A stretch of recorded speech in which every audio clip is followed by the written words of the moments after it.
Hello friends, പുതിയൊരു വീഡിയോയിലേക്ക് എല്ലാവർക്കും സ്വാഗതം. നെയ്മർ ബ്രസീലിയൻ ടീമിലേക്ക് തിരിച്ചെത്തുന്നതിൻ്റെ അവസാന ഘട്ടത്തിലാണ് ഇപ്പോൾ ബ്രസീലിയൻ മാധ്യമങ്ങൾ റിപ്പോർട്ട് ചെയ്യുന്നത്. ഇതിൻ്റെ ഭാഗമായിട്ട് ആഞ്ചലോട്ടിയുടെ കോച്ചിങ് സ്റ്റാഫുകൾ സാന്റോസിൻ്റെ അടുത്ത മത്സരം കാണുവാൻ ഗ്രൗണ്ടിൽ വരുമെന്നാണ് ഇപ്പോൾ ബ്രസീലിയൻ മാധ്യമങ്ങൾ റിപ്പോർട്ട് ചെയ്യുന്നത്. ഇവരുടെ ലക്ഷ്യം നെയ്മറുടെ മത്സരം വീക്ഷിക്കുക എന്നുള്ളതാണ്. അടുത്ത ബ്രസീലിൻ്റെ മത്സരം വരുന്നത് സെപ്റ്റംബർ 5-ലാണ്.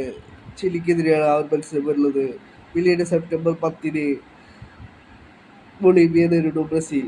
ഇതോടെ ബ്രസീൽ വേൾഡ് കപ്പ് ക്വാളിഫയറിലെ മത്സരങ്ങൾ അവസാനിക്കുകയാണ് ബ്രസീലിൻ്റെ. ഈ രണ്ട് മത്സരങ്ങളുള്ള സ്ക്വാഡിൽ നെയ്മറിനെ തിരിച്ചെത്തിക്കുക എന്നതാണ് ആഞ്ചലോട്ടി ലക്ഷ്യമിടുന്നത്.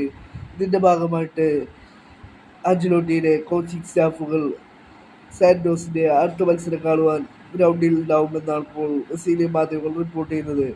ക്ലബ് വേൾഡ് കപ്പിന് ശേഷമുള്ള സാന്റോസിൻ്റെ 4 മത്സരങ്ങളിലും 90 മിനിറ്റ് കളിച്ചിരുന്നു നെയ്മർ.